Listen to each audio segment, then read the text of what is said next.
je ne suis pas et je veux pas être ce type de président man bëgguma ko dama jàpp ne kenn nit doyul ci defar réew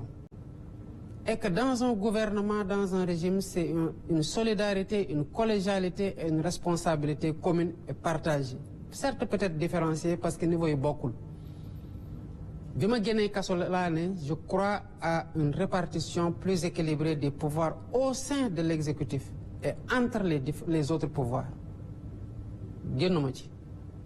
Maintenant,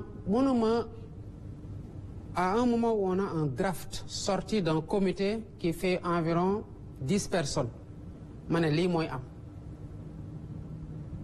des choses sont sorties des assises, c'est ce qu'on cherche à matérialiser. Changement régime, dégguma ko ci conclusion assises yi ci liñ ma restituer ak li ma lire ci synthèse bi.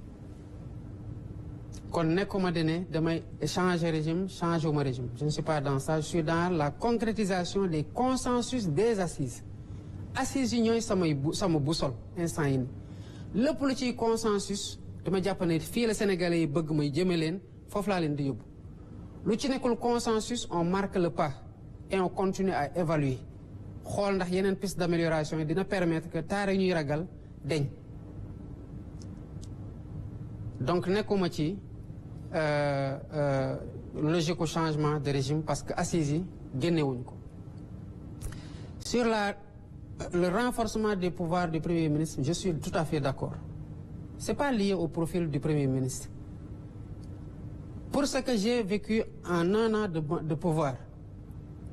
je considère qu'un Premier ministre qui a des pouvoirs a des avantages énormes pour un président de la République. Parce que lu kenn mën ñaar ko ko dàq bu dee ñu ngi def la même chose lu kenn mën ñaar ko ko dàq.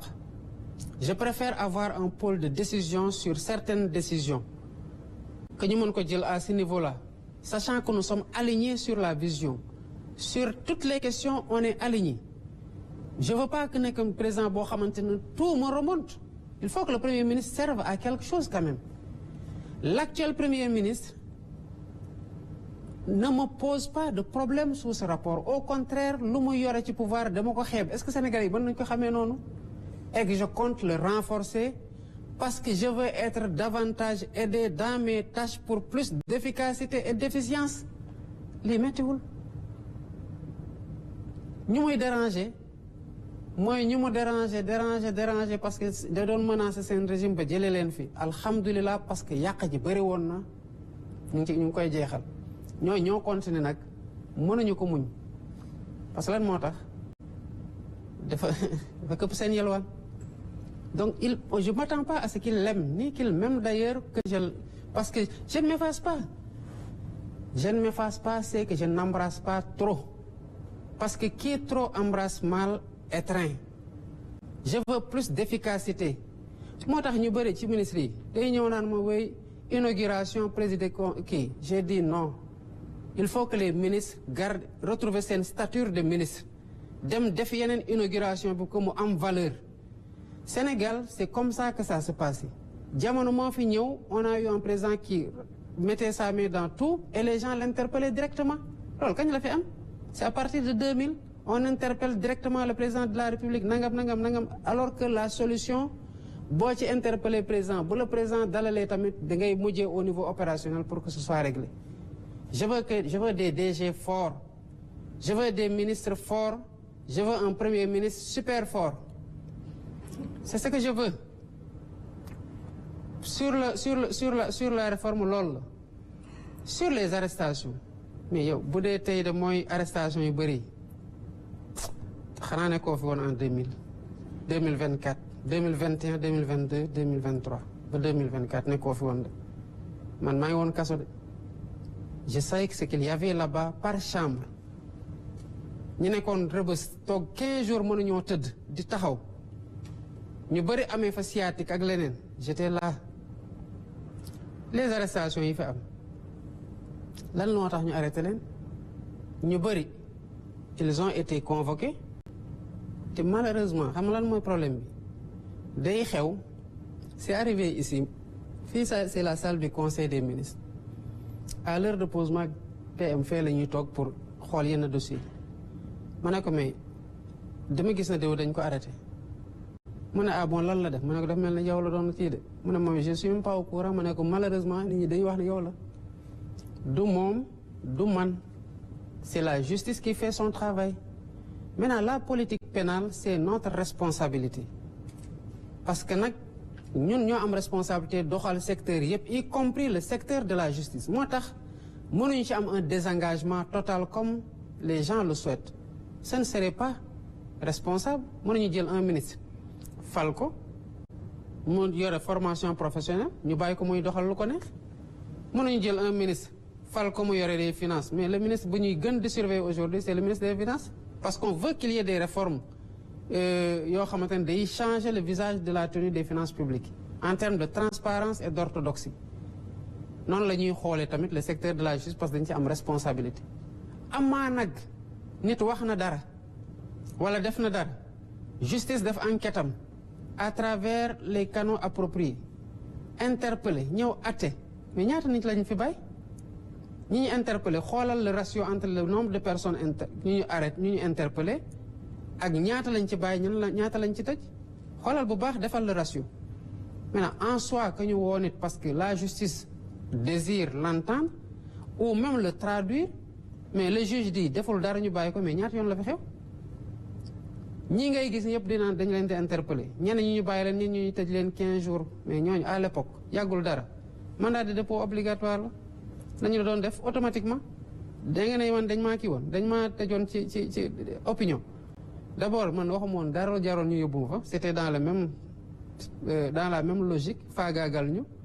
mais li ma bindoon ci Facebook amul woon enquête il n'avait qu'à me mener en flagrant délit un juge aurait décidé si j'ai fauté ou pas tëj ma lu mu war a tëj mais gaw ma ne naroon nañu ma tëj 11 mois pourtant tëdd naa ko donc les réformes sont en train de se passer maintenant nit ñi ñoo war a jël responsabilité ñi ci arrêté ñenn ñi ñu bëri ci ay saaga lañ leen arrêté am nañ ci ñu ci arrêté yàggul ils sont même pas dans la politique mais ku toog TikTok wala Facebook wala beneen réseau jàpp benn doomu aadama bu am waajur am ay rakk am ay mag am njaboot mais nekk gor ci biir réew mi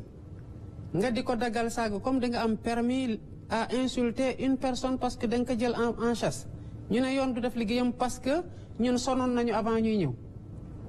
mais la justice ne va pas démissionner elle va faire son travail sur tout le monde nag